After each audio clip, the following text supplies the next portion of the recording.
impuestos por el gobierno de los Estados Unidos el sábado, levantados el día de hoy. Felipe López Veneroni, profesor investigador de la Facultad de Ciencias Políticas y Sociales de la UNAM. Como siempre, te agradezco mucho que nos acompañes. Buenas tardes, ¿cómo estás?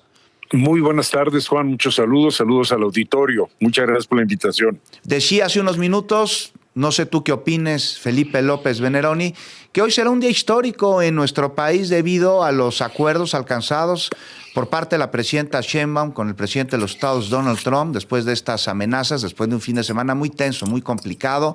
Hoy se pausan los aranceles con los que se amenazó y esto tiene muchas implicaciones con respecto a la gobernabilidad de nuestro país al mando de una presidenta que se portó como un estadista durante toda esta pequeña crisis que hubo el fin de semana y, por supuesto, la coordinación con los integrantes de su gabinete. Hay gobierno, Felipe. Totalmente de acuerdo. Me parece que una guerra comercial no le conviene a nadie. Por supuesto que nos afectaría mucho a nosotros, pero caray, afectaría muchísimo a Estados Unidos también a la larga.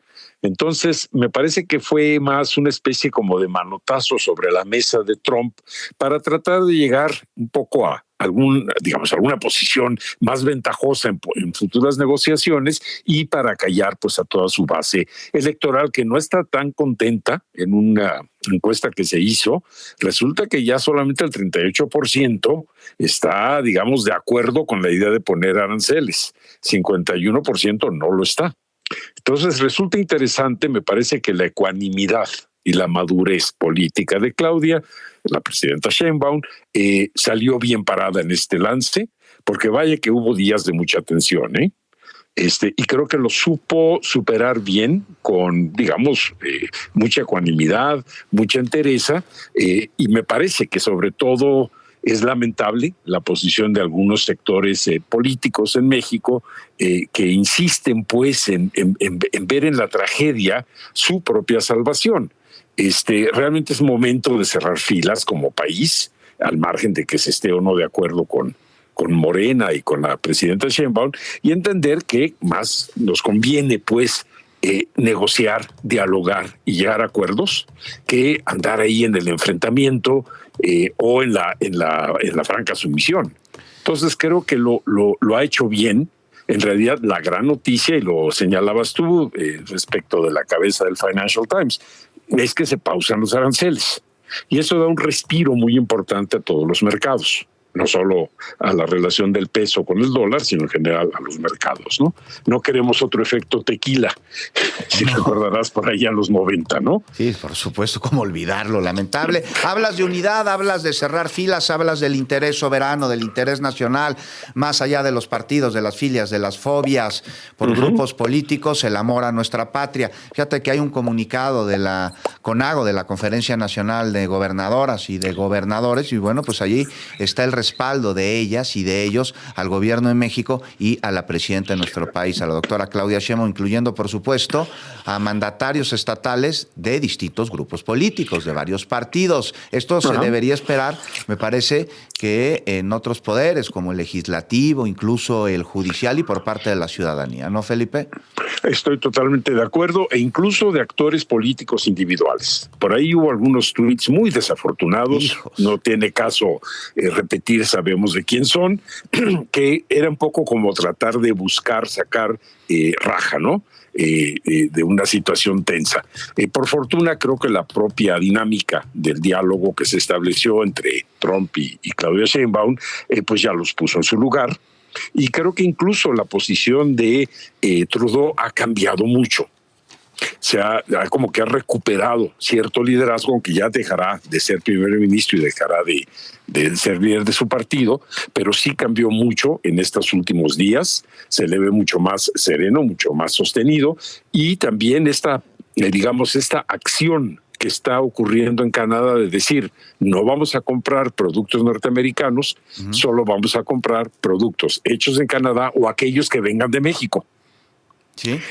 Me parece una posición pues muy interesante, muy inteligente de la sociedad civil canadiense, y yo creo que podemos en todo caso tratar de hacer algo semejante aquí. Hay varias opciones y alternativas como para tener que ir a las tiendas, digamos, ligadas a la economía norteamericana y poder, pues, digamos, seguir nuestra vida normal, ¿no? Más allá de eso, qué bueno que tocas el tema de Canadá. Felipe López Veneroni también amenazado con aranceles, una relación muy complicada tiene con los Estados Unidos el gobierno de Canadá y una situación también por demás complicada. Justin Trudeau, el primer ministro, quien dimitió hace unas semanas y dejará el encargo con una enorme baja de su popularidad, pero a pesar de ello en Canadá todas las fuerzas políticas cerraron filas con su primer ministro.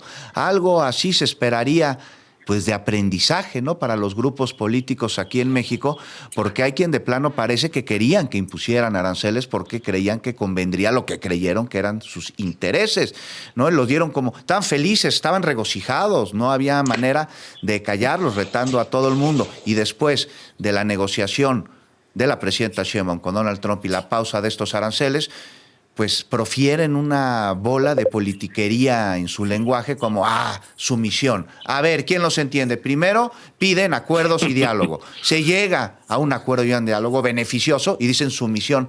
Pues ¿de qué lado están? Uno se pregunta, ¿no? Es muy triste y además paradójico o irónico, Juan y amigos del auditorio, por una razón muy sencilla. Sí fue una torpeza política, digamos, entre comillas, que Donald Trump soltara aquello de que el gobierno de México mantiene nexos con el crimen organizado. No se hace eso si quieres realmente dialogar, pero bueno, lo hizo en su estilo, y lo increíble es que el ejemplo que puso para sostener esta relación supuesta es precisamente García Luna. O sea, pusieron de ejemplo a García Luna, que sí tenía nexos con el narco, pues, pero sí, en el gobierno de 2006 a 2012, casado por el PAN, por Felipe Calderón. Exactamente. Entonces, sí resultó muy chistoso que dos o tres, incluyendo al propio Felipe Calderón, brincaran. Ya ven, se los dijimos. Y cuando ya ves el tuit de Trump, la referencia que hace es a García Luna. Entonces, pues sí, no deja de ser un poco lamentable esa posición de nuestra, o cuando menos de una parte de la oposición. Vamos a ver si recapacitan, si tienen altura de miras, ¿no? Vamos a ver, vamos a esperar si aprenden. Uno creería que aprendieron después de la derrota que tuvieron el 2 de junio pasado, y pues parece que no, Felipe López Veneroni, porque siguen cometiendo los mismos errores que son síntoma claro de su lejanía con el pueblo de México. No es el mismo el pueblo de México ni nuestro país del que era hace 20 años. Ni la historia tampoco, O sea, están un poco como desfasados históricamente. Muchas cosas han cambiado y como que no tienen el pulso de esos cambios. Pues estaremos pendiente, Felipe López Veneroni. Te agradezco como siempre muchísimo que nos hayas acompañado. Al contrario, muchas gracias, un abrazo muy fuerte y muchos saludos. Abrazo fuerte, Felipe.